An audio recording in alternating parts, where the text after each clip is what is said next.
আমি তাফসীর থেকে একটা পয়েন্ট লিখেছি, ইহুদিদের মেয়েদের ভেতরে স্বভাবগুলো আছে। আল্লাহর নবী জানিয়েছেন এই পৃথিবীর ময়দানে দাজ্জাল তার মিশন চালু করার জন্য 7টি কাজ করে যাচ্ছে, কিয়ামত পর্যন্ত এটা করবে। মেয়েরা যারা এসেছেন আপনারা যেন সাবধান হয়ে যান, এই জন্য বলছি দাজ্জালের মিশন হচ্ছে 7টি। আর ইহুদিদের মেয়েদের যে গুণগুলো আছে এগুলো আমাদের ভেতরে প্রবেশ করাতে চাই। মহিলা প্যান্ডেলে যারা আছেন আপনি মেলাবেন, আমি তাফসীর থেকে বুঝেছি। 1 নম্বরে আন্নানা। আন্নানা বলা হয় ওই সমস্ত মেয়েদেরকে যে মেয়েরা স্বামীকে বলে তুমি যা করবা সব আমার জন্য, আর বাকি সব ডিলেট। এরকম মেয়েদের মন দেশে নেই। এটা দাজ্জালের একটা মিশন। প্রথম যেই মেয়েকে দাজ্জাল টার্গেট করবে মনে করবেন ওর ভেতরে এই গুণটা পয়দা হবে, এই দোষটা, যে যা করবা তুমি সব আমার জন্য, বিয়ে আমারই করেছো, এখন তোমার মা বাবা বোন ভাই যা আছে চাচা ফুফু সব ডিলিট করো। এরকম মন, এরকম কথা বলে, এরকম বউ দেশে আছে না? আমি বিশ্বাস করতে পারে ওই মহিলাকে দাজ্জাল টার্গেট করেছে, ওকে জাহান্নামে নেওয়ার জন্য। 2 নম্বরে মান্নানা, যে মহিলা খালি খোঁটা দেয়, বাবার বাড়ির কথা তুলে মাঝে মাঝে স্বামীর মনে কষ্ট দেয়, খোঁটা দেয়, তুমি আমার চেনো, আমি চেয়ারম্যানের মেয়ে, আমার ভাই একটা মাস্তান। 3 নম্বরে হান্নানা, যে স্বামীর খেদমত করা দরকার এটা করে না, আর উল্টা খেদমত নেয়। যদি বলেন একটু আমি যাই 8 ঘন্টা ডিউটি করে আসলাম, একটু পানি দাও, তুমি ডিউটি করেছ আমি বসেছিলাম, পানি নিজে ঢেলে খাও, আমার একটু ঢেলে দাও। 4 নম্বরে পেয়েছি কান্নানা, অহংকারী, হয়তো সম্পদের, রূপের অথবা বংশের। সব সময় যারা অহংকার করে চলে শয়তানের টার্গেটে পরিণত হয়েছে। 5 নম্বরে পেয়েছি হাত্তা, স্বামীর পছন্দের যারা গুরুত্ব দেয় না। নবীজি জানিয়েছেন বাজার থেকে যদি স্বামী কিছু নিয়ে আসে, পছন্দ যদি নাও হয় সামনাসামনি কোনো কথা বলবো না। অথচ আপনি আপনার টার্গেট মতো সমর্থ মতো এত কষ্ট করে একটা শাড়ি নিয়ে আসবেন, জীবন ওর মনই পাবেন না। এরকম বউ আছে কার হাত তোলেন তো? একজন।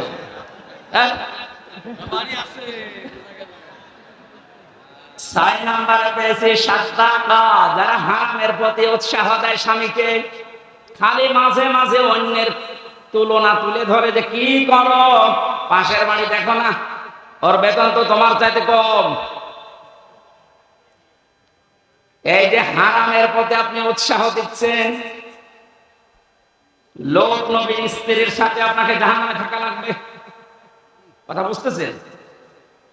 নিজের চরিত্র ভালো তাতে কি হয়েছে? আপনি যদি হারাম কাজের প্রতি উৎসাহ দেন, কাউকে সাহায্য করেন, কিয়ামতে আপনি লোক নবীর স্ত্রীর সাথে জাহান্নামে থাকা লাগবে। এটা তো আমি বানালাম নাকি? সূরা আরাফ 8 নম্বর পারার 20 নম্বর পৃষ্ঠা 3 নম্বর লাইনে 83 নম্বর আয়াত তাফসীর থেকে বলছে, আল্লাহ রাব্বুল আলামিন 2 জন ফেরেশতাকে পাঠালেন। 2 জন ফেরেশতা এসে লোত নবীর কাছে এসে বলে, আল্লাহর নবী আপনার উম্মতদেরকে নিয়ে আপনি এখান থেকে চলে যান, আমরা মাগরিবের সময় আল্লাহর গজব এখানে নাযিল করব। কিন্তু সাবধান, ফাআনজাইনাহু ওয়া আহলাহু ইল্লা ইমরাতাহু কানাত মিনাল গাফিরিন। আপনার স্ত্রীকে আপনি নিতে পারবেন না, যারা আছে বাকি সবাইকে নিয়ে যান। আপনাকে যারা স্বীকার করেছে আপনার উম্মত নিয়ে যান, স্ত্রীকে নেবেন না। প্রশ্ন আসতে পারে, লূত নবীর স্ত্রীর চরিত্র খারাপ ছিল? না না, পৃথিবীর কোন নবীর স্ত্রীর চরিত্র খারাপ ছিল না, কারণ হারাম রক্তের ভেতরে আল্লাহ নবীদের রক্ত ঢুকান নাই। এজন্য নবীদের স্ত্রীর চরিত্র ভালো ছিল। কিন্তু এই মহিলা চরিত্রহীনাও ছিল না, চরিত্র খারাপও ছিল না, কিন্তু তলে তলে চরিত্রহীন মানুষদেরকে সাপোর্ট করত। ওই জামানায় একটা গণা ছিল, পুরুষে পুরুষে জেনা, মহিলা মহিলায় জেনা করতো, ওইটাও সাপোর্ট করতো, নিজে করতো না, শুধু সাপোর্ট করতো। একটা চিন্তা করেন তো, এত বড় একটা জলিলুল কদর নবী লূত আলাইহিস সালাম, তিনি ইব্রাহিম নবীর ভাগ্নে, এত বড় নবীর ভাগিনা, নিজে নবী, তার স্ত্রী, নবীর স্ত্রী হওয়ার পরেও নিজের চরিত্র খারাপ না, চরিত্রহীনাও ছিল না, শুধু হারাম কাজ যারা করে তাদেরকে সহযোগিতা করতো, সাপোর্ট করতো, ভালোবাসতো। ঠিক আছে, এইটা করার কারণে আল্লাহ তাকে বললেন, ছেড়ে দাও, তোকে আমি জাহান্নামে, ওকে গজব নাযিল করে ধ্বংস করে জাহান্নামে দেব। রাজবাড়ী ফরিদপুরবাসী অনেকেই মনে করছে আমার নিজের চরিত্র তো ভালো, আমি কোনো অন্যায় কাজে যাই না, কিন্তু এমন মানুষকে সাপোর্ট করে যার চরিত্র ভালো না। এই বেশি কথা বলছে না, এক কথা বলছে। মা বোন যারা এসেছেন, হযরতে ফাতেমাতুজ জোহরাকে আল্লাহ যে দুইটা কারণে জান্নাতের নেত্রী বানিয়েছেন মেয়েদের, তার এক নম্বরে কোনদিন তিনি স্বামীকে হারাম কাজে উদ্বুদ্ধ করেননি। না খেয়ে থেকেছেন 3 দিন পর পর, আপনি সহ্য করতে পারবেন? 3টা দিন মানে 72 ঘন্টা না খেয়েছিলেন নবীর মেয়ে, তারপরও স্বামীকে দিয়ে কোনো হারাম কাজ করতে উদ্বুদ্ধ করেননি। আল্লাহ পাক বলেন, কোন মানুষ যদি পৃথিবীতে আমার কোরআনের কিছু মানে আর কিছু বাদ দিয়ে দেয়, আমার মনে হয় সারা বিশ্বের যতগুলো দেশে ঘুরলাম, অন্যান্য দেশে যারা কাফের তারা আসলেই কাফের। আমাদের যে 96% মুসলিম, আমরা অন্য আর যাই করি আল্লাহ একজন আছে এটা তো বিশ্বাস করি, এই 96% মানুষেরা কি কথা বলে 4% নয় বাদ দিলাম। এই মানুষগুলোর ভেতরে আল্লাহর এই আয়াতটা 100% আমার মনে হয় মিলে যায়। কিছু মানি আমরা কোরআনের, কিছু জানার পরও অস্বীকার করি, অহংকার করে মুখ ফিরিয়ে চলে যায়। এটা যদি কোরআনের সাথে কারো আচরণ হয়, আপনি নামাজের কথা বললে খুব ধীরস্থির ভাবে শোনেন, মেনে নিতে চান, রোজার কথা বললে খুব ভালোভাবে শোনেন, মেনে নিতে চান। নামাজ যেমন ফরজ, রোজা যেমন ফরজ, আল্লাহর কোরআন দিয়ে ইউনিয়ন থেকে সংসদ চলবে, এইটাও ফরজ। নাকি এইটা রাজনীতি? কে বলেছে আপনার রাজনীতি? আপনার নামাজে যদি জান্নাতে নিয়ে যায়, আপনার রাজনীতি জাহান্নামে নিয়ে যাবে। তাহলে এটা ঠিক করা লাগবে না? অবশ্যই লাগবে। কিছু বললে আপনি শুধু রাজনীতি বলে উড়িয়ে দেন। আরে ভাই, আমি তো কোরআনের চোখ লাগিয়ে দেখতে পাচ্ছি আপনি জাহান্নামে যাচ্ছেন। এটা যদি শুধু দুনিয়ার সাথে সম্পর্কিত হতো, আল্লাহর কসমে যে কোরআন আমি বলতাম না। এটা যেহেতু সম্পর্কিত আখিরাতের সাথে, এই জন্য আপনাকে আমি সতর্ক করছি, আর আপনি নিয়েই এসেছেন জানার জন্য। আর আমি 2টা সিস্টেম বলছি। কিয়ামতের ময়দানে আল্লাহ পাক যখন বিচারের ব্যবস্থা করবেন, বিচারের প্রথম ধাপে আল্লাহ দুনিয়ার মানুষকে তার সামনে ডাকবেন স্রেফ একা একা।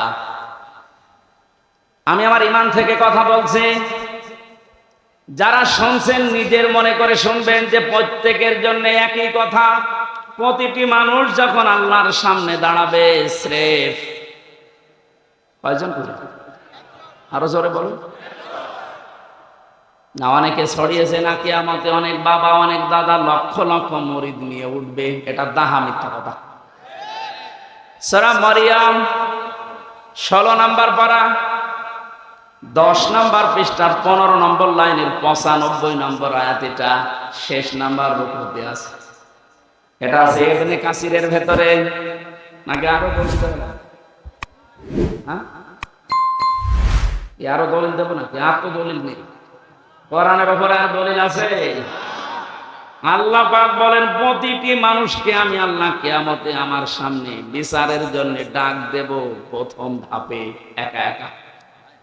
কয়জন করে? কেউ থাকবে না। একটু নিজের দিকে মিলান তো এই বাস্তবতাটা। আপনি নিজে দাঁড়িয়ে আছেন আল্লাহর সামনে, আল্লাহ এবার জিজ্ঞাসা করবে, হামজা 2024 সালের আগস্ট মাসের 31 তারিখ পর্যন্ত তোরে মাফ করে দিলাম, যা। শুধু সেপ্টেম্বরের 1 থেকে 6 তারিখ, এই 6 দিনের হিসাব দিয়ে তুমি জান্নাতে চলে যাবে। ফরিদপুরবাসী, আমার যতটুকু বাস্তবতা আমি যা দেখতে পাচ্ছি, আমার যা ঈমান আমল আছে, আমার তো এই 6 দিনের হিসাব এখনো জোগাড় করা সম্ভব না। আপনারা পারবেন না?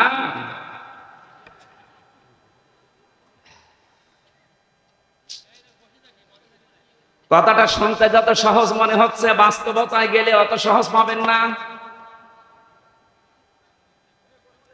আল্লাহর সামনে নিজেকে দাঁড় করান, যার জন্য আপনি অবৈধ পথে ইনকাম করছেন, অবৈধ পথে বেছে নিয়েছেন, কি হবে এদের দ্বারা? কোরআনে কারীম সতর্ক করছে, লান তানফাকুম আরহামুকুম ওয়ালা আওলাদুকুম ইয়াউমাল কিয়ামাহ ইয়াফসিলু বাইনাকুম ইন্নাল্লাহা আল্লাহু বিমা তা'মালুনা বাসীর। সূরা মুমতাহিনার 2 নম্বর আয়াতে আছে লান তানফাকুম, এটা 3 নম্বর আয়াত। মজারের আগে যদি লান আসে অর্থ হয় কখনো সম্ভব না। এখানে অনেক আলেম বসে আছে, এই যে লান তানফা নাফা ইয়ানফাউ, এটা মজারে, এর আগে লান দিয়েছেন। আল্লাহ নিজে গ্যারান্টি দিচ্ছেন কখনোই সম্ভব না, কখনোই উপকার করতে পারবে না। তোমাদের সম্পদ আদি, তোমাদের সন্তান আদি কিয়ামতের ময়দানে কেউ তোমার উপকারে আসবে না।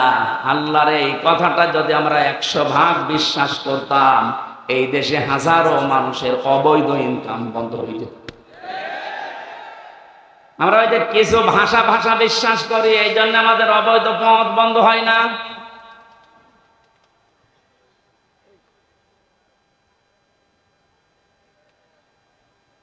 অন্য যে যা করে করুক গা, অন্তত আমি তো ঠিক থাকতে পারি। জীবন চলে গেলেও কার জন্য কি করব? আমার সন্তানের জন্য, স্ত্রীর জন্য। এরা সব কিছু আমার থেকে পার্থক্য করে দেবে আল্লাহ। সেঙ্গায় ফৎকার দেওয়ার সঙ্গে সঙ্গে যত রকমের সম্পর্ক ছিল আপনার দুনিয়ায়, আল্লাহ বলেন ফালা আনসাবা বাইনাকুম। নসবের বহু বছর আনসাব, কোন সম্পর্ক আর বাকি থাকবে না, সব কাট করে দেবেন। যা নিজের স্ত্রীকে দেখার পরও বলবেন কে তুমি? আমার তো দুনিয়ায় বিয়েই হয়নি, বউ পাবো কোথায়? দুনিয়ার মুসলমান ভাইরা, অন্য জাতির কথা আমি বাদ দিলাম। আমরা যেহেতু জান্নাত বিশ্বাস করি, কিয়ামতে জবাব দেওয়া লাগবে বিশ্বাস করি, আমরা ভুল করি কি করি? আমাদের সাবধান থাকা লাগবে, আমি যেন জবাবটা ঠিক করতে পারি। এখনই যদি আপনার চোখ বন্ধ হয়ে যায়, বাড়ি পর্যন্ত যেতে পারবেন না। এখান থেকে হয়তো তাড়াতাড়ি বাড়িতে নিয়ে রাতটা পার করতেও দেবে না। ধোয়ানোর পরে জানাজা দিয়ে বলবে যান কবরে দিয়ে দেন। রাতের বেলা থাকলে ওরে আবার পাহারা দেওয়া লাগবে, জিন আসতে পারে। কোথায় আছি আমরা? আপনি একটু নিজের দিক সত্যি করে ভাবেন তো। দাঁড়িয়ে আছেন আপনি, সত্যি করে বলেন, নিজে ভাবেন, আপনি সত্যি কি পারবেন এই 50, 60, 70 বছরের হিসাব দিতে? আমার তো 6 দিনই ভয় লাগছে। আপনি 60 বছর পারবেন কি করে? 1 গ্লাস পানিরও হিসাব যদি আল্লাহ নেওয়া আরম্ভ করে, বিশ্ব নবী বলেছেন কেউ জান্নাত পাবে না। আল্লাহ যদি দয়া করে বলে যা মাফ করে দিলাম, তাহলে আপনি মাফ পাবেন। ওনার তো মাফ পাওয়ার জন্য কয়েকটা গুণ দুনিয়ায় আপনার ওর ভেতরে থাকা লাগবে। ওই কথাগুলো আজকের তেলাওয়াত কি তো আয়াতে আছে। আল্লাহ আমার জন্য গফুর হবেন, ক্ষমাশীল হবেন, দয়াশীল হবেন, মেহেরবান হবেন। কখন? নবীজিকে দিয়ে আল্লাহ বলিয়েছেন। ওই কথাগুলো আজকে তাফসীর আকারে আমরা যেন শুনি, মেনে চলতে পারি। বলেন আমিন। বিচারের দ্বিতীয় সিস্টেমে এবার আল্লাহর একা ডাকবেন না, দ্বিতীয় ধাপে এবার ডাকবেন আপনাকে আপনার নেতার সাথে। এটা নামাজের কথা শুনলে যারা আনন্দ পান, রাজনীতির কথা শুনলে যাদের মন খারাপ হয়, এবার এই আয়াতটা আপনি দেখেন তো। ইয়াউমা নাদউ কুল্লা উনাসিন বিইমামিহিম সূরা বনী ইসরাঈলের ৭২ নম্বর আয়াতের প্রথম অংশে আছে, আল্লাহ পাক বলেন কিয়ামতে প্রতিটি মানুষকে বিচারের দ্বিতীয় ধাপে এবার আর একা ডাক দেব না, প্রত্যেকটি মানুষকে ডাকবো তার নেতার সাথে। কার সাথে? এই জবাব দেন। আগে নেতা, ইমাম, এরপরে কর্মী। আপনি ভাবেন তো, যার আদর্শ মেনে আপনি রাজনীতি করেন, যাকে আপনি ভোট দেন, যার পেছনে স্লোগান দেন, যার কাছ থেকে টাকা পয়সা খান, এই লোকটা কিয়ামতে আপনার সামনে থাকবে, আপনি পেছনে। ওর যে চেহারা, ওর যে সুরাত সিরাত, আপনি নিজেও জানেন যে ওর চরিত্র কি। আপনার চাইতে আল্লাহ ভালো জানে না? বলেন বলেন। তাহলে এই লোকটা যদি সামনে থাকে আপনার, আপনি পেছনে, ওরে দেখেই তো আল্লাহ রাগ হয়ে যাবে, আপনার পর্যন্ত যাবে। এইরকম লোকের পেছনে থেকে যদি আল্লাহ আপনাকে দেখে, কি হবে বলেন? আমার মনে হয় আপনি ধরা খাবেন। অবশ্য ঠিক, তার মানে তো ধরা খেয়ে বসে আছে।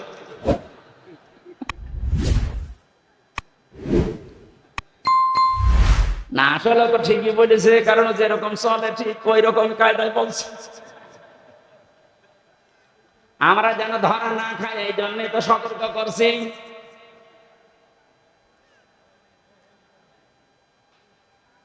কোরআনে কারীম জানেন জানে এই দুনিয়াতে কারো জন্য একা না, সবার জন্য।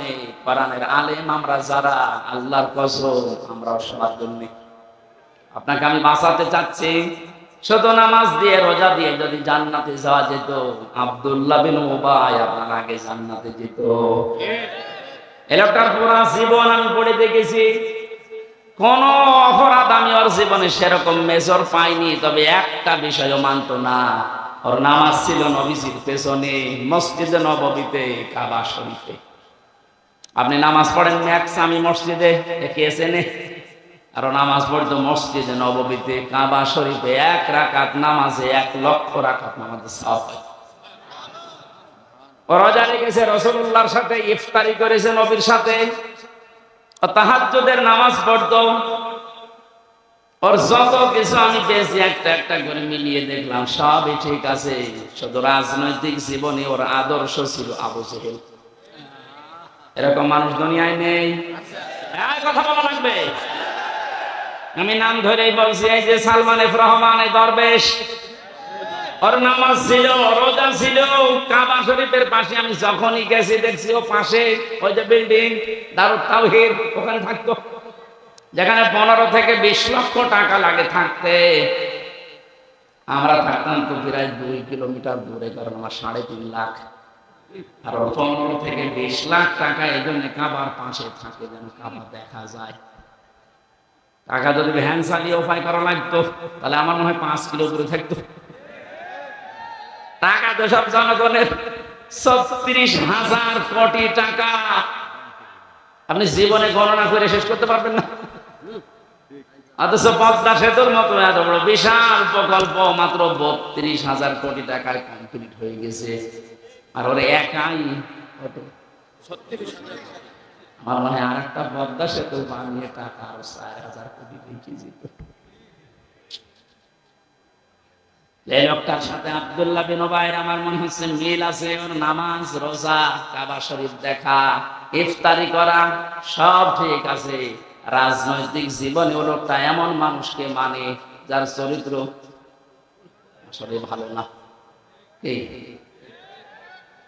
ওর নিজের চরিত্র যে ভালো না তার প্রমাণ দেখেছেন, দাড়ি কেটে নম হয়ে গেছে।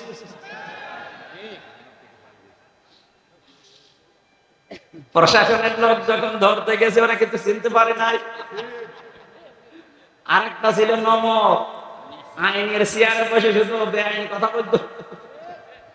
এই লোকটারে যখন ধরে নিয়ে যাচ্ছিল আইন মন্ত্রী, অবশ্য আমি একা কেন, ওই বেশ ওর দাড়ি কই, দাড়িকে ঢুকে দিয়েছি। যেই লোকটা এত বড় ভাওতামাজি করতে পারে মানুষের সাথে, যে রাসূলুল্লাহর সুন্নাত, দাড়ি কি হামজার সুন্নাত? কার সুন্নাত? অপরাধী নিজে কাজ করেছে, এই জন্য তো অপরাধী। এত ভয় যে রাসূলুল্লাহর গলায় ছুরি লাগিয়ে দিয়েছে, আমার দরকার নেই, আমি আগে বাঁচতে চাই। আল্লাহ বাঁচতে দিয়েছে। এখন পচা ডিম খাচ্ছে।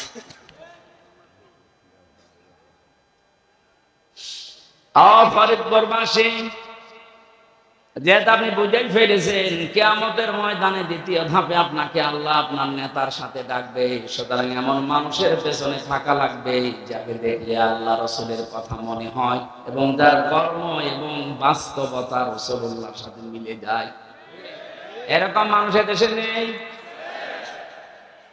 আমরা এই প্যান্ডেলের ভেতরে এসে কত কথা বলার পরে বলে ঠিক আছে, এখান থেকে যাওয়ার পরে সব উঠিয়ে ফেলি। এই জন্য আমাদের কপালের কোনো পরিবর্তন নেই। এবার আর ভুল করা যাবে না। কি কথা বলে না? এবার যদি ভুল করেন আবার পেছিয়ে যাবেন। আশা করছি আপনার বিবেক কাজে লাগবে। এজন্য কোরআনে কারিমের নামাজের কথা বললে আপনি ভালোভাবে মেনে নিয়েছেন, রোজার কথা বললে মেনে নিয়েছেন, অন্যায় যেখানে প্রতিবাদ সেখানে, এটার আরবি নাম জিহাদ। জিহাদের কথা বললে আপনি জঙ্গি মনে করেন, জিহাদের কথা বললে রাজনীতি মনে করেন। তাহলে আয়াতটার সাথে তো আপনার বাস্তবতা মিলছে, যে কিছু মানেন আর কিছু মানেন না। এই আচরণ যদি কোরআনের সাথে কেউ করে, আল্লাহ বলেন কি হবে জানো? ফামা জাযাউ মা ইয়াফআলু যালিকা মিনকুম ইল্লা খিজিয়ুন ফিল হায়াতিদ দুনিয়া। এই লোকটার জীবন আমি লাঞ্ছনা, গঞ্জনা, অপমান, অপদস্থ এগুলো দিয়ে ভরে দেব দুনিয়ার জীবনটা, আর মরণের পরে নিয়ে যাব আসাদ্দিল আযাব, যন্ত্রণাদায়ক এবং কঠিন ভয়ঙ্কর আযাবের দিকে নিয়ে যাব। এটা কোন কাফেরের বিপক্ষে আল্লাহ বলেছেন আমি পাইনি। আর কোরআনে কাফেরের বিরুদ্ধে কথা আছে অন্য কথা, মুনাফিকের বিরুদ্ধে কথা আছে অন্য কথা। কিন্তু মুসলমান কিছু মানে কিছু মানে না। এদের যে কি শাস্তি দুনিয়ার আখিরাতে আপনি তো দেখলেন। দুনিয়ায় আমরা কিছু মানুষকে দেখতে পাচ্ছি যে অপমান কর শাস্তি আল্লাহ ব্যবস্থা করে দিচ্ছে। আর আসাদ্দিল আযাব যেহেতু দিয়েছেন ইসমে তাফসীর, এটা সুপারলেটিভ ডিগ্রি, এর উপরে কোনো শব্দ আরবিতে নেই। আল্লাহ বলেন এমন যন্ত্রণাদায়ক ভয়ঙ্কর কঠিন আযাবের দিকে মরণের পরে নিয়ে যাব, ওটা আমি আল্লাহ ছাড়া আর কেউ জানে না। এজন্য জালেম যারা, আপনাদের দুনিয়া শেষ হয়ে গেছে, আখিরাত তো আপনি শেষ করে ফেলেছেন। আপনাদের জন্য বড় আফসোস লাগে আমাদের। আমরা যদি কোনো জুলুম করি আমরা নিজেরা আজকে থেকে থেমে যাব, কারণ জালেম, মাজলুম এই দুইটা শব্দ ভয়ঙ্কর। ইত্তাকি দাওয়াতাল মাজলুম ফাইন্নাহা লাইসা বাইনাহু ওয়া বাইনাল্লাহি হিজাব। নবী বারবার জানিয়েছেন উম্মতেরা, যাই করো মজলুমের বরদুয়া থেকে নিজেকে বাঁচিয়ে রাখবা, কারণ মজলুমের বরদুয়া আল্লাহর ভেতরে কোনো হিজাব পর্দা থাকে না, সরাসরি কবুল হয়ে যায়। আজকে কোরআনে কারিমের এই ময়দানে যারা এসেছি কিছু কথা শোনার জন্য, প্রথমে দোয়া করে নিচ্ছি আল্লাহ আমার জীবনে যেন কোনো জুলুম না থাকে, আমার দ্বারা কেউ যেন মাজলুম না হয়ে যায়, তুমি আমাকে রক্ষা করবা, বলেন আমিন। যিনি আমাদেরকে এই মাহফিলে নিয়ে এসেছেন আমরা তার শুকরিয়া আদায় করছি আলহামদুলিল্লাহ। দরুদ আর সালাম পড়ছি আমাদের নবী মুহাম্মদ রাসূলুল্লাহ সাল্লাল্লাহু আলাইহি ওয়াসাল্লাম। আমাদের আজকের আলোচনার বিষয় হচ্ছে আল্লাহ নিজে আদেশ দিচ্ছেন, হে রাসূল 6টা গুণ যারা অর্জন করবে দুনিয়ায় আপনি তাদের জন্য আমার কাছে ইস্তেগফার করেন, ক্ষমা চান। ক্ষমা করার মালিক একচ্ছত্র কে বলেন তো? দুনিয়ার কোন পীরের আছে? নবীজির আছে? না। ক্ষমা করতে পারে শুধুমাত্র আল্লাহ নিজে। ফাসাব্বিহ বিহামদি রাব্বিকা ওয়াস্তাগফির, আপনি ইস্তেগফার করেন আল্লাহর কাছে, তার তাসবিহ তাহলিল আদায়ের মাধ্যমে আপনি ইস্তেগফার করেন। ইন্নাহু কানা তাওয়াবা, কারণ তিনি তাওবা কবুলকারী, ইস্তেগফার কবুলকারী। আমার ভালোভাবে শিক্ষা নেওয়ার বিষয় এখানে এটা, যেহেতু তাওবা কবুল করবেন একজন তিনি আল্লাহ, তিনি নিজে শিখিয়ে দিচ্ছেন নবীজি এই 6টা গুণ যাদের ভেতরে আছে আপনি তাদের জন্য আমার কাছে ক্ষমা চান। তাহলে এটা ক্ষমা করার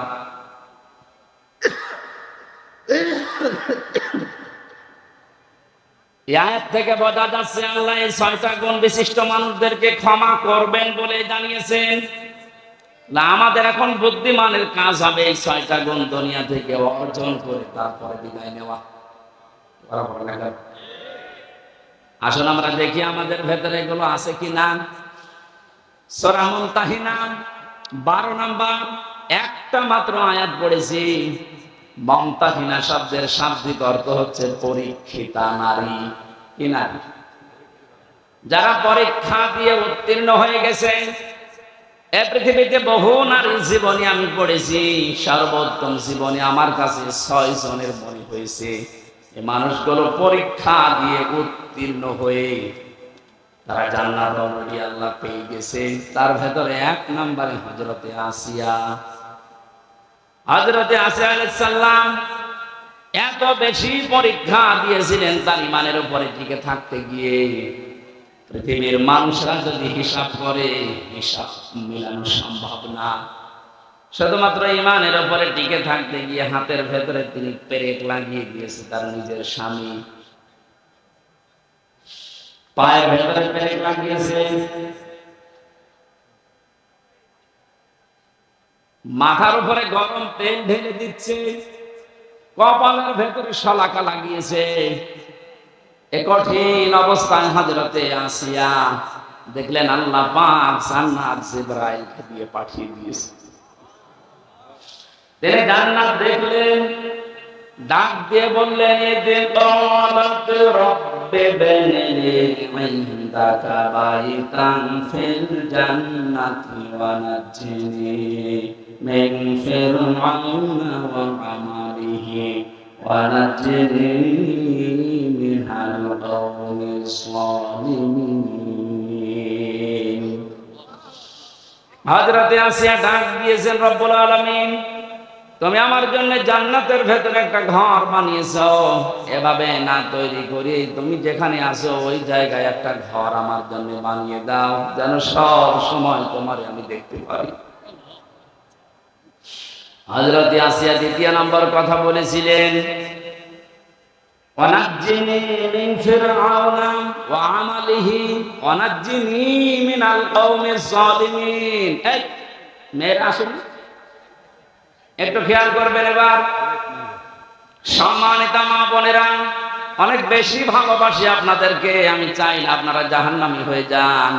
তাকান, পরীক্ষিতা নারী কাদেরকে বলে, কি পরীক্ষা তিনি দিয়েছিলেন। এত বড় কঠিন মুসিবত বিপদ, এত বড় বিশাল শাস্তির ভেতরে হযরতে আসিয়া তিনি তার স্বামীর জন্য বরদোয়া দেননি।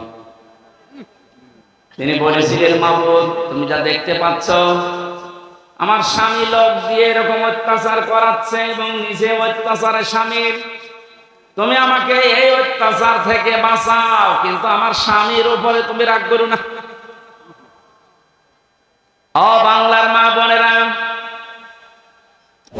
এদেশে পুরুষ নির্যাতন, নারী নির্যাতন করলেই মামলা হয়ে যায়, পুরুষ নির্যাতন মামলা নেই। আমি জেলখানায় 3টা বছর থেকে অনেক কিছু দেখেছি। ওখানে 100 ভাগের প্রায় 60 ভাগ লোক শুধু এই দাম্পত্য কলম জেল খাটতেছে। মেয়েদের এই ছোট মনের কারণে পেরে ওঠে না। প্রত্যেকে কি হুজুর বলেন আর কি হুজুর বলেন। এদের এই মানুষগুলো যদি একটু মন উদার করতো, আমার মনে হয় পরিবারে আমাদের শান্তি আরো ফিরে আসতো। বাস্তব দেখেছি যে জল্লাদটা এখন আছে, আগে তো শাহজাহান ছিল, ও মারা যাওয়ার বের হয়ে মারা গেছে, এখন নতুন একজন দায়িত্ব পেয়েছে, ইলিয়াস, চট্টগ্রামের বাড়ি। লোকটাকে একদিন বললাম, ভাই কি অবস্থা বলেন তো। আমার বলছে, হুজুর আমার এখন 35 বছর বয়সে আমি জেলখানায় এসেছি। এর 17 বছর ছিলাম আমি সৌদি আরবে, আর আমার এখন ফাঁসির আসামি আমি। আমার যদি এখন যাবজ্জীবন হয়ে জেল খাটা লাগে, কমপক্ষে 22 বছর জেলে থাকা লাগবে। 35 থেকে 17, এরপরে 22, হিসাব করে দেখেন 74 বছর হবে।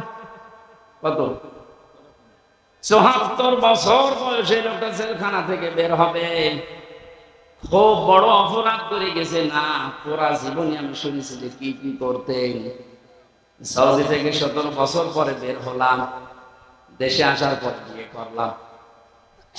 বিয়ে করার পরে আমার বউর সাথে আমার মায়ের মিল নেই। সব জিনিস আমি চাহিদা মতো পূরণ করেছি, কিন্তু মাকে আর ছোট বোনকে কিছু দিলে ওর মন খারাপ হয়ে যায়। দিন রাত নেই, সব সময় শুধু মনোমালিন্য, ঝগড়া। শেষ পর্যন্ত আর পারলাম না যে আমার সম্পদ আমার মাকে দেয়, আমার বোনকে দেয়। ওর সমস্যা কি? সংশোধন করার জন্য একটা থাপ্পড় দিয়েছিলাম, ও ছাপা গেছে মুড়ি, একটু জোরে লাগবে। মারা যাওয়ার পরে তো বউ মারা কেস, প্রথমে ফাঁসি হয়ে গেল, এরপরে যাবজ্জীবন। এখন 22 বছর থাকা লাগবে আমার, 11 বছর চলছে। আমার তো বের হতে হতে আমার বয়স হয়ে যাবে 74 বছর। কি করব আমি? আমার বলছিল আপনি তো ওয়াজ করেন, বাইরে যে অন্তত একটু বলেন যে আমার মতো বিপদে যেন কেউ না পড়ে। কারণ আমি খুব বড় অপরাধ করিনি, আমি তো ঠিক রাস্তায় ছিলাম, মাঝখান থেকে একটু মিস্টেক হয়ে আমার জীবনটাই নষ্ট হয়ে গেল। ইলিয়াসের বউ এখন পর্যন্ত আছে বাইরে। ইলিয়াসের যখন শুনেছে যে ওর যাবজ্জীবন জেল হয়ে গেছে, প্রথমে ফাঁসির কথা শুনে মেয়েটাকে কি, সে তো মারা গেছে। তার যে শাশুড়ি ছিল, এই শাশুড়ি এবং শ্বশুর পরবর্তীতে ওর মা বাবার উপরে এই মেয়েটার জন্য বহু অত্যাচার চালিয়েছিল। ভেতরে যেহেতু যোগাযোগ বিচ্ছিন্ন ছিল, কষ্টের কথাগুলো যখন এসে এসে আমার কাছে বলতো, আমি নিজেই কেঁদে ফেলতাম যে এই লোকটা তো সেরকম মেজর অপরাধ না, আর কোন মারার জন্য মরে নাই, শুধু সংশোধনের জন্য একটা থাপ্পড় দিয়েছিল, ছাতা মরে গেছে। স্ত্রীর যদি মনটা উদার হতো, মন যদি বড় হতো, নবীজির হাদিস যদি এই মেয়েটা মানত, বিশ্ব নবী জানিয়েছেন পৃথিবীর মেয়েরা, তোমরা যদি মনে করো যে আমার স্বামীর হায়াত বেড়ে যাক, আরো বেশি দিন বেশি থাক, আমার স্বামীর সম্পদ সম্মান আরো বেড়ে যাক, তাহলে স্বামীকে মাঝে মাঝে বলবা তার রক্তের সম্পর্ক যেগুলো, এগুলো যেন অটুট রাখে, ঠিক রাখে। পৃথিবীর মানুষের সবচেয়ে বেশি রক্তের সম্পর্ক তার মায়ের সাথে। এক কথা বলে না? এই জন্য পুত্রবধূ যারা বসে আছেন, আমার যতটুকু বাস্তবতার জ্ঞান আছে আমি দেখেছি, এই দেশে আমরা যারা জামাই আছি, এটা মনে হয় রেকর্ড হয়ে কালকে ম্যাডাম শুনবে, শুনুক, সকালে যা আছে হবে। আমরা জামাইরা যেভাবে আমাদের শাশুড়িকে শ্বশুরকে যেইভাবে দেখি, যেই নজরে দেখি, আর যেভাবে আচরণ করি, বউগুলো যদি তার হাত আমার মা বাবার সাথে, আমাদের মা বাবার সাথে ওইটা করতো, এই দেশে কোনো ছেলে আলাদা হওয়া লাগতো না। একটু বেশি বলে ফেললাম নাকি? ঠিক মানে 100 ভাগ ঠিক। আপনি অনেকে মনে করেন আমি নামাজ পড়ি, রোজা রাখি, আমি কালো বোরকা পরে বাজারে যাই, আমি জান্নাত পাবো না। মানে কিসের জান্নাত? আপনি তো মানুষের অধিকার নষ্ট করেছেন। আপনি একটু উদার হতে পারেন না? কি করবেন আপনি সম্পদ বেশি নিয়ে? এই মেয়েটাকে খারাপ করার পেছনে ওই মেয়েটার মা আর ওর বড় বোন ওখান থেকে শুধু বুদ্ধি দেয়, তাড়াতাড়ি আলাদা হয়ে যা, আরামে খেতে পারবি।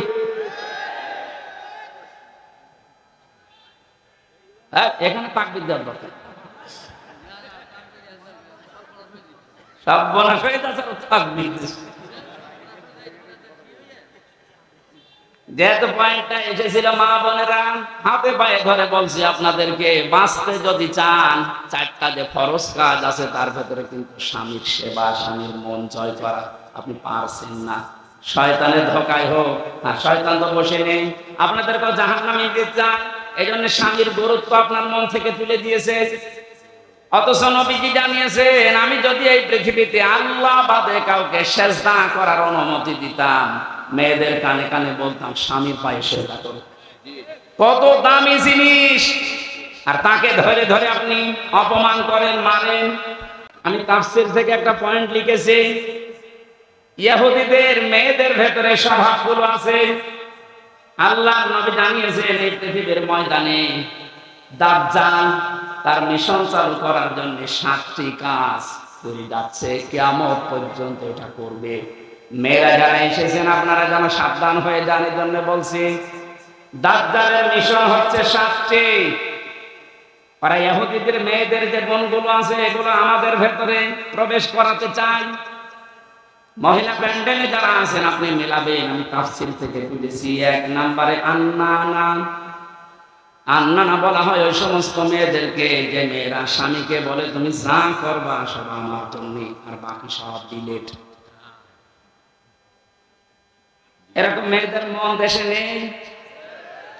এটা দাজ্জালের একটা মিশন। প্রথম যেই মেয়েকে দাজ্জাল টার্গেট করবে মনে করবেন ওর ভেতরে এই গুণটা পয়দা হবে, এই দোষটা, যে যা করবা তুমি সব আমার জন্য, বিয়ে আমারই করেছো, এখন তোমার মা বাবা বোন ভাই যা আছে চাচা ফুফু সব ডিলিট করো। এরকম মন, এরকম কথা বলে, এরকম বউ দেশে আছে। আমি বিশ্বাস করতে পারে ওই মহিলাকে দাজ্জাল টার্গেট করেছে, ওকে জাহান্নামে নেওয়ার জন্য। 2 নম্বরে মান্নানা, যে মহিলা খালি খোঁটা দেয়, বাবার বাড়ির কথা তুলে মাঝে মাঝে স্বামীর মনে কষ্ট দেয়, খোঁটা দেয়, তুমি আমার চেনো, আমি চেয়ারম্যানের মেয়ে, আমার ভাই একটা মাস্তান। 3 নম্বরে হান্নানা, যে স্বামীর খেদমত করা দরকার এটা করে না, আর উল্টা খেদমত নেয়। যদি বলেন একটু আমি যাই 8 ঘন্টা ডিউটি করে আসলাম, একটু পানি দাও, তুমি ডিউটি করেছ আমি বসেছিলাম, পানি নিজে ঢেলে খাও, আমার একটু ঢেলে দাও।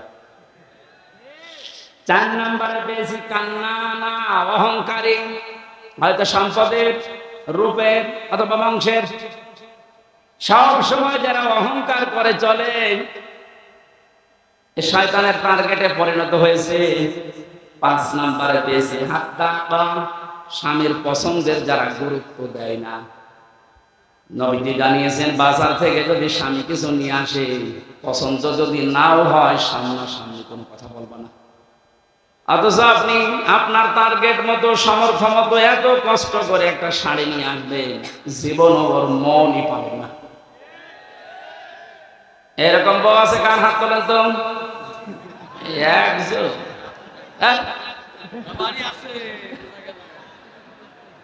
6 নম্বরে পেয়েছি সাদ্দাকা, যারা হারামের প্রতি উৎসাহ দেয় স্বামীকে, খালি মাঝে মাঝে অন্যের তুলনা তুলে ধরে যে কি করো, পাশের বাড়ি দেখো না, ওর বেতন তো তোমার চাইতে কম।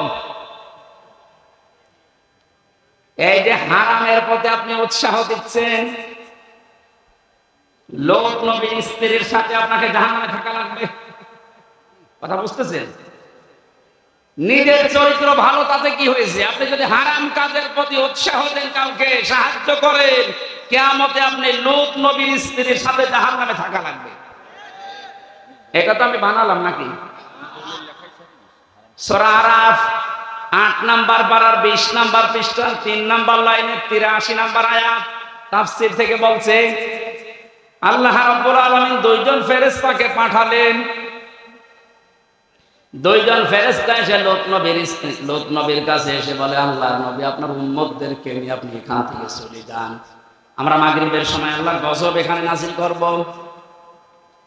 কিন্তু সাবধান, ফাআনজাইনাহু ওয়া আহলাহু ইল্লা ইমরাতাহু কানাত মিনাল গাফিরিন।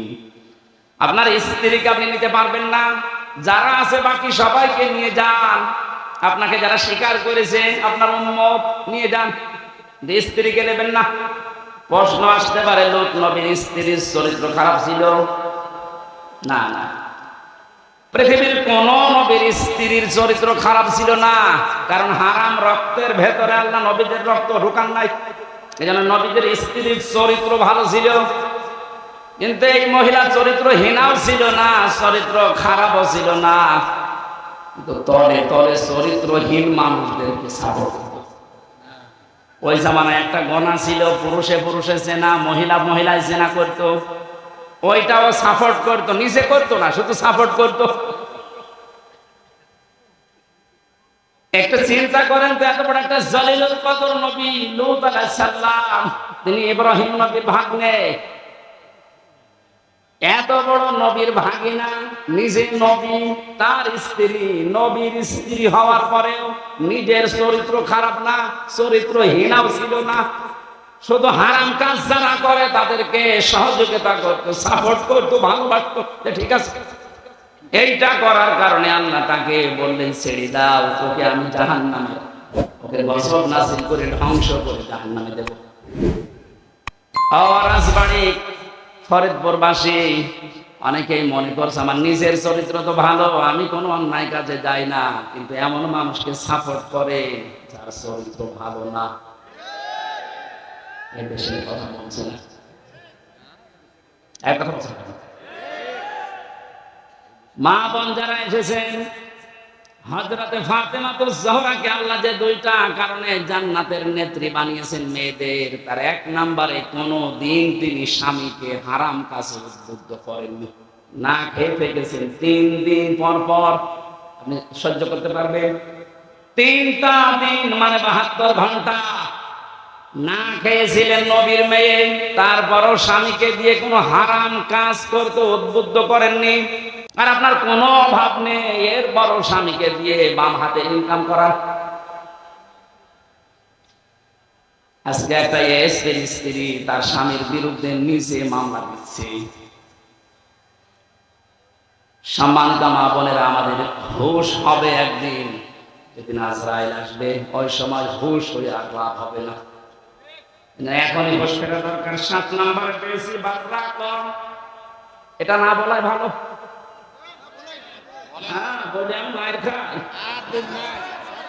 বাররাকা মানে এমন স্ত্রী যে স্বামীর গায়ে হাত তোলে। এই কথা বলছে না কেন? এরকম মানুষ দেশে নেই? বহু পালোয়ান বাইরে বীর, ভেতরে যে ক্ষীর হয়ে যায়। এটা দাজ্জালের যে 7টা মিশন নারীদেরকে নিয়ে, এখানে যারা এসেছে এই মেয়েরা যেন এই মিশনে খপ্পরে না পড়ে, পড়ে না। আমিন। এত বড় কঠিন মুহূর্তেও হযরতে আসিয়া তার স্বামীর জন্য বরদোয়া দেননি। হ্যাঁ, তিনি বলেছিলেন, আল্লাহ তুমি আমাকে বাঁচাও, নাজ্জিনি মিন ফিরআউনা ওয়া আমালিহি ওয়া নাজ্জিনি, একালে করে টান আছে। তুমি আমার স্বামীর অত্যাচার এবং যাদেরকে দিয়ে অত্যাচার করাচ্ছে এই জালেমদের কবল থেকে তুমি আমাকে বাঁচাও, কিন্তু আমার স্বামীর উপরে তুমি গজব দিও না। এত বড় কঠিন মুহূর্তেও যদি বরদোয়া না দিতে পারে, আপনার কি হয়েছে? একটা সাবান কম হলে আপনি ফোঁটা দেন, বরদোয়া দেন, উল্টা পাল্টা কথা বলেন। পরীক্ষিতা নারী হওয়ার জন্য 28টা গুণ মেয়েদের অর্জন করা লাগে। সূরা নিসার ভেতরে ধারাবাহিক ভাবে আল্লাহ দিয়েছেন। ইবনে কাসির তাফসীরটা মেয়েদেরকে পড়াবেন। আমার আজকের আলোচনার বিষয় ওইটা না, শুধু নামকরণটা বললাম। সূরা মুমতাহিনা শব্দের শাব্দিক অর্থ পরীক্ষিতা নারী। কি নারী? পরীক্ষিতা নারী। যে সমস্ত মেয়েরা পরীক্ষা দিয়ে পাশ করেছে, তাদের ভেতরে 6টা গুণ আপনি হে নবী দেখতে পাবেন। এরা যখন আপনার কাছে বায়াত নেবে বলে আসবে, তাদেরকে আপনি বলবেন, মেয়েরা এসেছিল নবীজির কাছে, এসে বলে, হে রাসূল, আমরা আপনার সাথে হাত মিলাতে চাই। ইবনে কাসির মুফাসসির বলেন, বিশ্ব নবী জানিয়েছেন, ওই সময় আমি মেয়েদের বেগানা মেয়ের সাথে হাত মিলাই না। অথচ বাংলাদেশে আমরা বহু পীরের নামে কলঙ্ক দেখছি, ওরা মেয়েদেরকে পর্যন্ত মুরিদ বানায়। কথা বলছেন, পুরুষের জন্য মহিলাকে মুরিদ বানানো, তার খেদমত নেওয়া জায়েজ আছে? বলেন বলেন। এগুলো যারা করছেন না বুঝে করছেন, আপনি থামেন। বিশ্বনবী জানিয়েছেন, হ্যাঁ, এই পৃথিবীতে 3টা জিনিস আমার কাছে সবচাইতে বেশি প্রিয় লাগে, ভালো লাগে। তার 1 নম্বরে আমার নিজের স্ত্রী। কার স্ত্রী? নিজের স্ত্রী। জাওজাতি, আমার নিজের স্ত্রী ভালো লাগে আমার কাছে। আমাদের কাছে স্ত্রী ভালো লাগে, তবে নিজের তাছাড়া অন্যটা। কথা বলছেন? এই জন্য হাজারো মানুষের দেখবেন লাইন চলছে এখনো। এই যে পরকীয়া প্রেম যারা করেন এখনই থামেন, হয়তো 3টা ক্ষতি হয়ে যাবে দুনিয়ায় আর 3টা আখিরাতে। পরকীয়া প্রেমে যারা লিপ্ত আছেন, আপনার 1 নম্বরে চেহারার উজ্জ্বলতা নূর আল্লাহ নষ্ট করে দেবে। 2 নম্বর আপনার হায়াত আস্তে আস্তে কমে যাবে।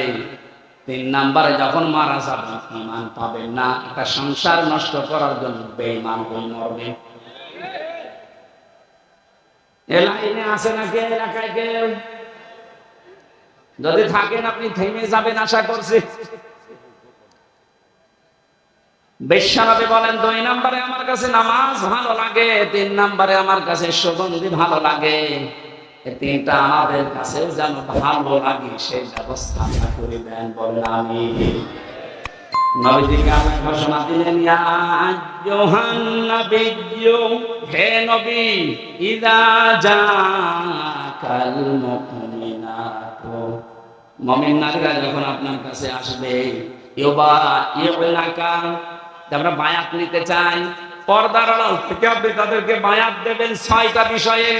যদি এগুলো তারা মানতে পারে, আপনি নিজে তাদের জন্য আল্লাহর কাছে ক্ষমা চাবেন।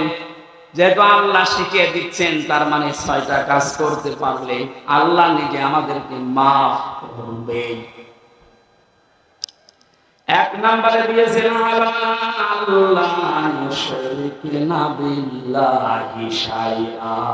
এখান থেকে একটা মাসলা বের হচ্ছে। বসেন তো, বসেন, বসেন। এখান থেকে একটা মাসলা বের হয়। পৃথিবীতে যদি কেউ মুরিদ হতে চান, বায়াত নিতে চান কারো কাছে, এই 6টা বিষয়ে বায়াত নেওয়া লাগবে। বাংলাদেশে এখন 48,000-এর উপরে পীর আছে। কত? ভারতের এই কলকাতার, আসামে আরো বেশি।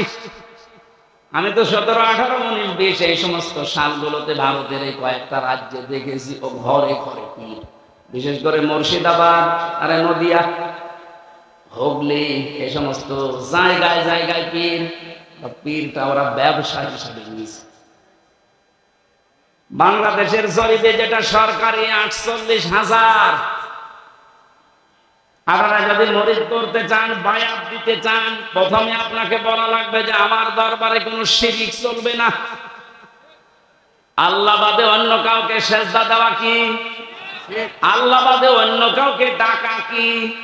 তাহলে যেই দরবারে সেজদা দেওয়া হয়, সে মানুষকে হোক, কবরে হোক, মাজারে হোক, এবং আল্লাহ বাদে অন্য কাউকে ডাকা হয়, এটা কি? আরো জোরে। এগুলো যে দরবারে হচ্ছে, এখানে মুসলমান যেতে পারে? যাচ্ছে না? আশা করছি আপনি থামবেন। আপনি বায়াত যদি নিতে চান, এমন দরবারে যাবেন যেখানে গিয়ে প্রথমে বলে শিরিক করা যাবে না। শিরিক কি? না। ওরা কোরআন শরীফের ভেতরে আমি 4 প্রকার শিরিক পেয়েছি প্রধানত। শিরিক বিল জাত, শিরিক বিল সিফাত, শিরিক বিল ইখতিয়ারাত, শিরিক বিল হুকুক। এ প্রত্যেকটা আবার 4 প্রকার করে আছে। 4 না 16 প্রকার। এটা আবার প্রতিটা 4 প্রকার করে আপনি 48 প্রকার পাবেন। এরপরে 72 প্রকার, এরপরে 120 প্রকার দেওয়া আছে। তাফসীরে হাক্কানি খোলেন, শিরিক 120 প্রকার পয়েন্ট আকারে দিয়েছে। এতগুলো শিরিক যদি এখন পয়েন্ট আকারে একটা একটা করে বলতে যায়, সব লিখেছি, সময় যাবে আর গরমে আমারও সহ্য হচ্ছে না। এটা খুব তাড়াতাড়ি করছি। এগুলো একটু পড়ে নেবেন যে শিরিক, আল্লাহ যেটা অন্য কেউ পারে এটা বিশ্বাস করার নাম শিরিক। এক কথা বলেন, আইন তৈরি করতে পারে শুধুমাত্র আল্লাহ, এটা অন্য কেউ পারে বিশ্বাস করে যদি কেউ কাজ করে, সেও মুশরিক। এখানে 53 বছর তো চললো, আমরা দেখলাম।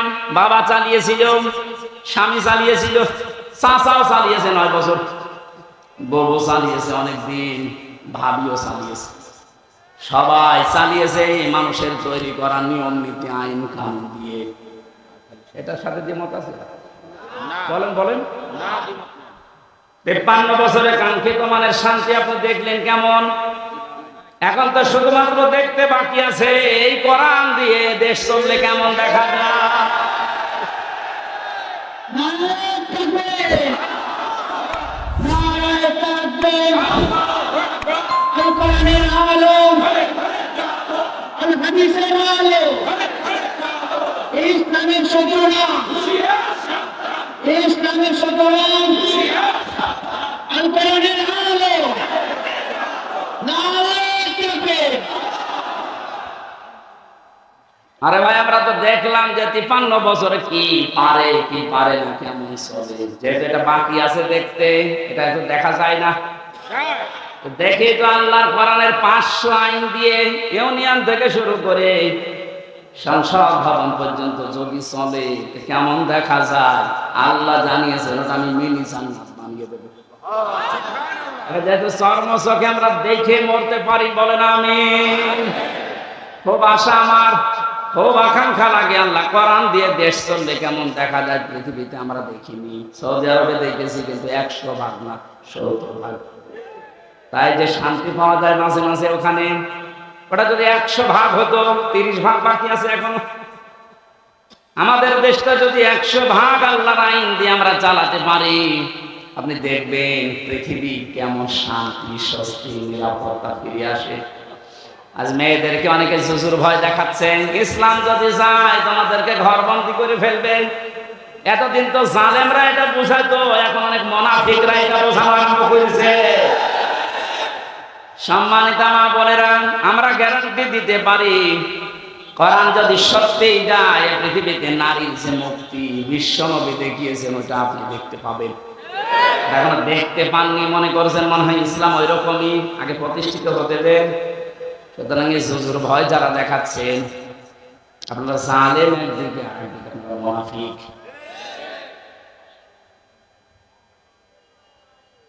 যে শিরক যদি আমরা এখন শিরক বিল জাত, শিরক বিল সিফাত, শিরক বিল ইখতিয়ার, শিরক বিল হুকুক এভাবে পয়েন্ট আকারে একটা একটা করে শুরু করি, আল্লাহ যেটা পারে ওইটা অন্য কেউ পারে বিশ্বাস করার নাম শিরক।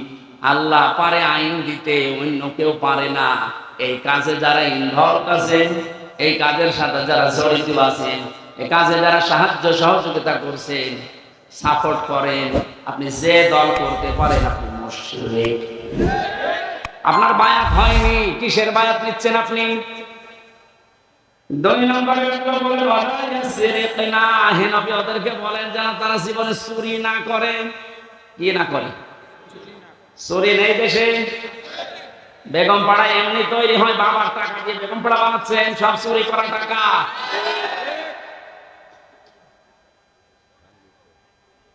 এই যে প্রশাসনের উপরে যাদের রাগ আজ, আমি তো বাস্তবে দেখেছি ওদের সাথে মিশে, মাত্র কয়েকজন উপরে এই শয়তানরা এত কামানো কামিয়েছে, এত চুরি করেছে, এখন আর এই মানুষগুলো রাস্তায় বের হতে পারছে না ওদের কারণে।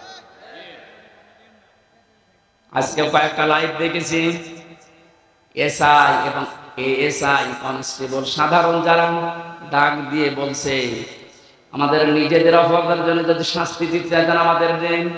আমরা তো হুকুমের দাস ছিলাম, উপর থেকে যে মানুষগুলো আমাদের জীবনটা এভাবে নষ্ট করে দিল, আজ আমরা স্বাভাবিক জীবনে যেতে পারি না। অবশ্যই তাদেরকে আইনের আওতায় এনে শাস্তি দেন এবং ওদের সম্পদগুলো সব বাঁচাতে হবে। আমরা এটা চাই। বিশেষ করে এই যে মনিরুল, আমি নাম ধরে বলছি কারণ আমি ছিলাম কাউন্টার টেররিজমের এই মনিরুল, আসাদুজ্জামান, ডিসি মান্নান, হারুন তো শেষ হয়ে গেল। যে কয়টা আছে এদের সম্পদগুলো আজ নেন, কারণ এগুলো একটা এদের বাবার সম্পদ না, সবগুলো জনগণের সম্পদ। আপনি বেতন কয় টাকা পান আমি জানি না, আমার দোলা ভাইও তো আছে, ও সংসার চলে আমার বাবার কাছ থেকে টাকা। যশোর থানায় আছে, সেও তো এসআই, কই তার তো বেতন চা, আর 2টা ছেলে নিয়ে নিয়ে সংসার চলতে চাই না, আমার বাবার কাছ থেকে টাকা নিয়ে চলা লাগে।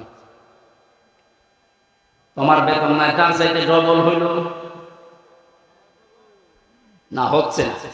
যে মানুষগুলো আছে সাধারণ মানুষকে উল্টা পাল্টা ধারণা না করে, উপরে যাদের নির্দেশে এগুলো হয়েছে বা হচ্ছে, বিশেষ করে এই চুরিদারি, এই অবৈধভাবে ইনকাম করা, এদের টাকাগুলো সব এখন রাষ্ট্রের কোষাগারে জমা নেই। যদি না দেয় ওদের বউ ছেলে মেয়ে যেগুলো হারাম খেয়ে খেয়ে মানুষ হয়েছে ওগুলো রাষ্ট্রের কাজে লাগে, তারপরে ওদেরকে বিক্রি করে টাকা।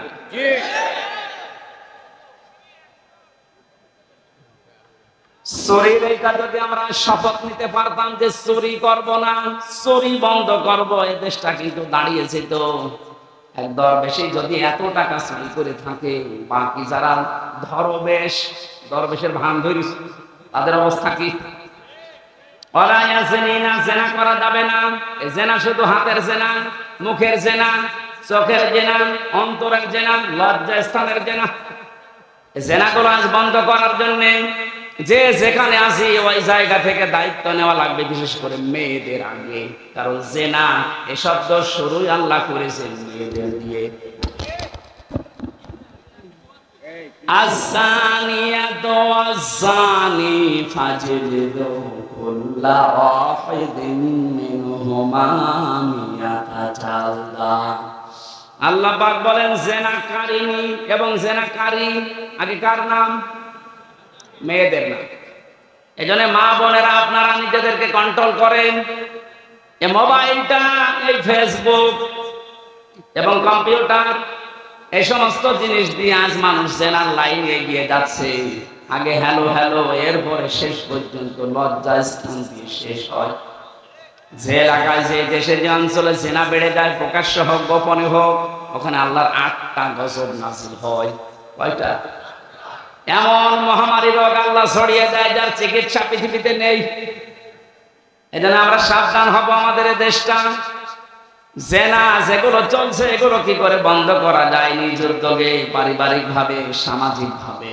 আর দাজ্জুস লা ইয়াদখুলুল জান্নাহ, নবীজি জানিয়েছেন দাজ্জুস জান্নাতে যাবে না। দাজ্জুস বলা হয় পুরুষকে যে তার মেয়েকে, যে তার বউকে, তার বোনকে, তার মাকে কন্ট্রোল করতে পারে না। ওগুলো আরো মানুষ দিয়ে দেখায়, শান্তি পায়। এই পৃথিবীতে একটা মাত্র প্রাণী আছে যে তার লজ্জা স্থান উল্টা করে মানুষকে দেখে আনন্দ পায়, তার নাম কুকুর। নাম কি? লজ্জা স্থান ঢেকে রাখার জন্য কিন্তু অনেক বড় লেজ আল্লাহ তাকে দিয়েছে, কিন্তু লেজ উল্টো করে দেখায়। কথা বলছেন? আপনার শরীর ঢাকার জন্য এত বড় কাপড়ের ব্যবস্থা, 12 হাত, এরপরও আপনার পেট দেখা যায়, এরপরও আপনার পিঠ দেখা যায়। কুকুর যেমন নিজের লজ্জাস্থান দেখে আনন্দ পায়, আপনিও এক প্রকার কুকুর। এর কাছে নিকৃষ্ট ভাষা বলতে পারলাম না।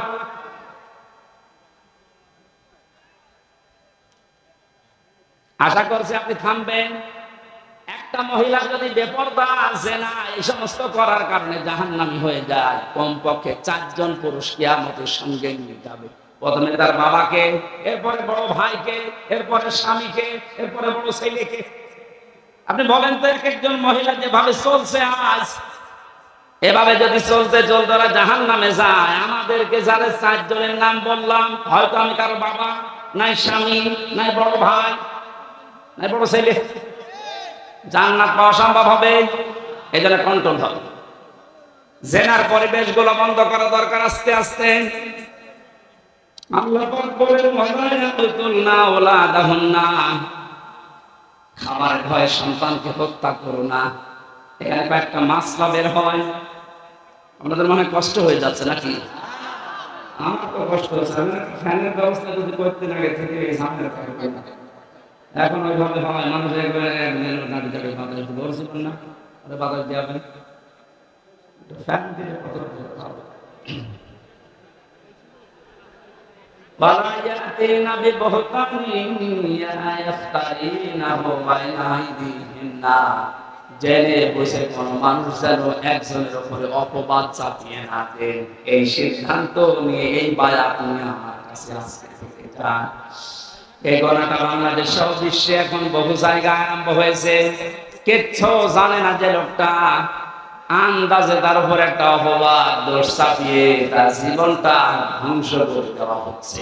কথা বলে ঠিক কিনা?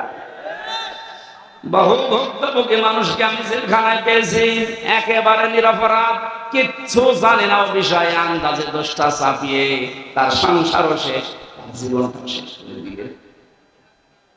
এই গুনাহ আপনি মাপ পাবেন না। অপবাদ দেওয়া থেকে আমাদের বিরত থাকা লাগবে। খুব মারাত্মক অপরাধ এটা, অপবাদ। 6 নম্বরে আল্লাহ বলেন ওয়ালা ইয়াসিনাকা ফি মা'রুফিন ফাবাই'হুন্না।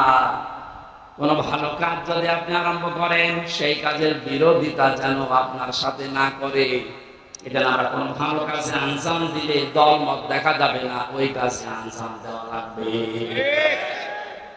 আজকে কোরআন প্রচার হচ্ছে বিনা দ্বিধায় নির্দ্বিধায়, কোন পারমিশন লাগছে, কোন ঝামেলা আছে?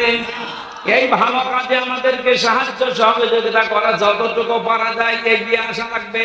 এই 6টা কাজ যদি কারো ভেতরে পরিপূর্ণ এসে যায়, আল্লাহ পাক বলেন নবী ফাবাই'হুন্না, এই 6টা গুণ যারা অর্জন করে তাদের মায়াত আপনি গ্রহণ করেন। আর আমি আল্লাহর কাছে তাদের জন্য বলেন আস্তাগফির লাহুন্নাল্লাহ, আল্লাহ তুমি এদেরকে মাফ করে দাও। ইন্নাল্লাহা গফুরুর রহিম, অবশ্যই আমি আল্লাহ ক্ষমাশীল দয়াবান। সুবহানাল্লাহ। এই 6টা গুণ আমি সহ যারা এসেছি আমাদের বাস্তব জীবনে আল্লাহ যেন মেনে চলার তৌফিক দেন। পারিবারিক জীবন নিয়ে যে কথাগুলো বলছিলাম ওগুলো আমি বই আকারে সেলের ভেতরে লিখেছিলাম, যে পারিবারিক জীবনে দাম্পত্য কলহ এবং এর সমাধান করার জন্য যে 77টা বিষয় লাগে, যেগুলো ড্রাইভারের কাছে আছে, আপনার মেয়ের জন্য, বইয়ের জন্য, প্রশাসনের উপরে যে ভুল ধারণাটা এখনো পর্যন্ত মানুষের কাটছে না, এটা দ্রুত যেন কেটে যায়। কারণ এটা থাকলে ওনারা স্বাভাবিকভাবে কাজ করতে পারবে না। মুসলিমীয় কিছু মানুষের অপরাধের জন্য আজ পুরা পুলিশ প্রশাসনটা জনগণের কাছে কালার হয়ে গেছে। যে মানুষগুলোর কারণে এগুলো হচ্ছে তাদেরকে শাস্তির আওতায় আনে। এই মানুষগুলো তো সাধারণ, এনাদের উপরে আনছে ক্ষোভটা, রাগটা। আমার বাড়ির নিচতলায় একটা পুলিশ ভাড়া ছিল, 5 তারিখের পরে যে কোথায় গেছে আল্লাহ জানে, আর আসে কি অবস্থা গেল। আল্লাহ রাব্বুল আলামিন দ্রুত এর সমাধান যেন আমাদেরকে এনে দেন, স্বাভাবিক অবস্থায় যেন আমরা ফিরতে পারি। কারণ ওনাদের খালি দোষই আমরা অনেকে দেখি, ভালো কাজও আছে। 24 ঘন্টা ডিউটি এই পৃথিবীতে আমার মনে হয় কোন শ্রেণী বিভাগের লোক যদি করে সেটা পুলিশ। অন্যান্য কর্মজীবনে যারা আছে তাদের সর্বোচ্চ 8 ঘন্টা 10 ঘন্টা করে ডিউটি করা লাগে, আর ওনাদের কোনো 8-10 নেই, 24 ঘন্টায় ডিউটি। ঘুমিয়ে আছে যদি সাইলেন্ট বাজে দে, ওই অবস্থায় জানে। আমার যতটুকু বাস্তবতায় আমি দেখেছি, ওনাদের সাথে আমি অনেক মিশেছি। শুধু ফরজ কাজগুলো যদি প্রশাসনের মানুষগুলো করতে পারে, ফরজ যেগুলো আছে, আমার মনে হয় যে দায়িত্ব পালন করে তারা, পুরাটাই তাদের এটা আল্লাহ ইবাদত হিসাবে লিখে। কয়েকদিন আগে যশোরের শ্রদ্ধাভাজন এসপি স্যার উনি ঘোষণা দিয়েছেন, পুলিশের এই চাকরি আমি জান্নাতে যাওয়ার মাধ্যম হিসাবে নিয়েছি। অনেক দামি কথা। এরকম মন মানসিকতা বাংলাদেশে এখন প্রশাসনে যারা আছে প্রত্যেকের ভেতরে যেন আল্লাহ দান করে। আর ক্যান্সার যেগুলো এই যে 3 ইঞ্চির মতো, এটা আসলে একটা ক্যান্সার। এই ক্যান্সার গুলোর তো হেদায়েত পাবে না, কারণ যারা মানুষের উপরে জুলুম করে তাদের হেদায়েতের রাস্তা বন্ধ হয়ে যায়। আল্লাহু লা ইয়াহদিল কওমাজ জালিমিন, আল্লাহ বলেন আমি জালেমদেরকে হেদায়েত দিচ্ছি না, দেব না। ইয়াহদি এটা মোজারে, বর্তমান ভবিষ্যৎ, প্রেজেন্ট ফিউচার। এজন্য যারা জুলুম করেছে এই মানুষগুলো আল্লাহর হেদায়েত থেকে, জান্নাত থেকে আপনি বঞ্চিত। আপনার দুনিয়াও শেষ, আখিরাতও শেষ। দুনিয়া তো আপনার শেষ হয়ে গেছে, আপনি টের পাচ্ছেন। আর আখিরাত যে কত ভয়ঙ্কর জালেমদের জন্য। জালেমরা হামজার মামলার আসামি না, এটা সরাসরি আল্লাহর মামলার আসামি। কথাটার ওজন টের পাচ্ছে, অনেক বেশি লোড। আল্লাহ পাক বলেন ইন্নামাস সাবিলু আলাল্লাযিনা ইয়াজলিমুনান নাস, সূরা শূরা 25 নাম্বার পারার 6 নাম্বার পৃষ্ঠার 13 নাম্বার লাইনের 42 নাম্বার আয়াতের প্রথম অংশে আছে তাফসিরে ফি জিলালিল কোরআন। রব্বুল আলামিন বলেন, অবশ্যই আমি আল্লাহ মামলা দায়ের করব, কেস দেব। বুঝতেছে? আল্লাহ কেস দেবে। পুলিশের কাজে যদি কেউ বাধা দেয় তাহলে পুলিশবাদী কেস হয়। আল্লাহর কাছে বাধা দিলে আল্লাহবাদী কেস হবে। তাহলে পৃথিবীতে আল্লাহবাদী কাজ একটা আছে, সেটা জুলুম করা। জুলুম করা এটা কি বাদী কেস হবে? আল্লাহবাদী কেস। উনি নিজে বাদী হয়ে কেস দেবেন, নিজে মামলা দায়ের করবেন, নিজে অভিযোগ লিখবেন, নিজেই বিচার করবেন, নিজে রায় দেবেন। কিছুদিন আগে আমাদের এই সিস্টেম ছিল, ওনারা নিজেরাই ধরে নিয়ে যেতেন, নিজেরাই লিখতেন, নিজেরাই উকিল, নিজেরাই বিচারপতি, নিজেরাই। এইটা হয়েছিল আমার সাথে, আমি নিজে টের পেয়েছি, এই জন্য। সবাই না, এই সিস্টেম যদি আল্লাহ নিজে শুরু করে বলেন তো তখন আপনি কি করবেন? আপনি দেখেন সব কিছু দলীয়করণ করতে করতে এমন জায়গায় দেশটা নিয়ে গেছে, এমন দুর্নীতিগ্রস্ত হয়েছে দেশটা, জাতীয় মসজিদের খতিব পর্যন্ত পালিয়ে গেছে। একটা দেশের কেন্দ্রীয় মসজিদের ইমাম যদি পালিয়ে যায় তাহলে বলা যাচ্ছে দেশটা কোথায় কি দাঁড়িয়েছে। তাহলে আল্লাহ নিজে বিচারপতি, নিজে রায় দেবে। বিচারপতি যদি খারাপ হয়, যদি চরিত্রহীন হয়, যদি বিবেকহীন হয়, তার রায় যে কত মানুষের জীবন নষ্ট করে দেয় এর বাস্তব মানে কালামানি। আল্লাহ এমন ধরা ধরেছে বিসি পর্যন্ত নেই। আমার মনে হয় পৃথিবীর ইতিহাস তৈরি করে দিয়ে গেল এই লোকটা। ক্ষমতা যখন পেয়েছিল এবং দালালি যখন করত, মনে হতো যে কি না কি হয়ে গেছে। আর এক একটা কথা সবগুলো ইসলামের বিরুদ্ধে, আলেম ওলামাদের বিরুদ্ধে। আল্লাহ এমন ধরা ধরেছিলেন, পৃথিবীর ইতিহাসে আমি এত অপমান কাউকে হতে দেখিনি। কলার পাতা শুয়ে পার পায়, এসে বেশিটা গেল উড়ি, এখন আপনি টের পান। অবস্থা ভালো না। আজকে দেখলাম মনে হয় আজরাইল দেখা করেছে, বিদায় নেই। এটা তো গেল দুনিয়ার শাস্তি। আল্লাহ বলেন জালেমদের বিরুদ্ধে যেহেতু আমি নিজে মামলা দায়ের করবো, ওটা যে কি করবো, আমি কি রায় দেব কেউ জানে না। ওয়ালা তাহসাবান্নাল্লাহা গাফিলান আম্মা ইয়ামালু যালিমুন।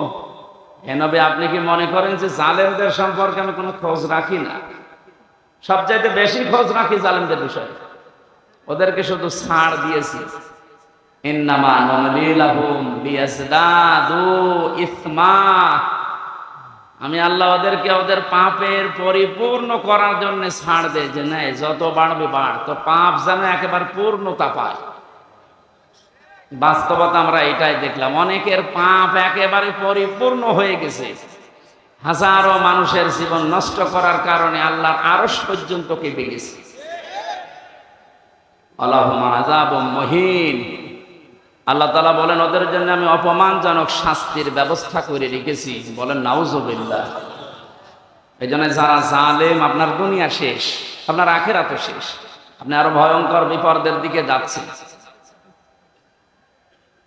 এই জন্য আমার আহ্বান থাকবে, জালেম যারা তারা এখন থামবে।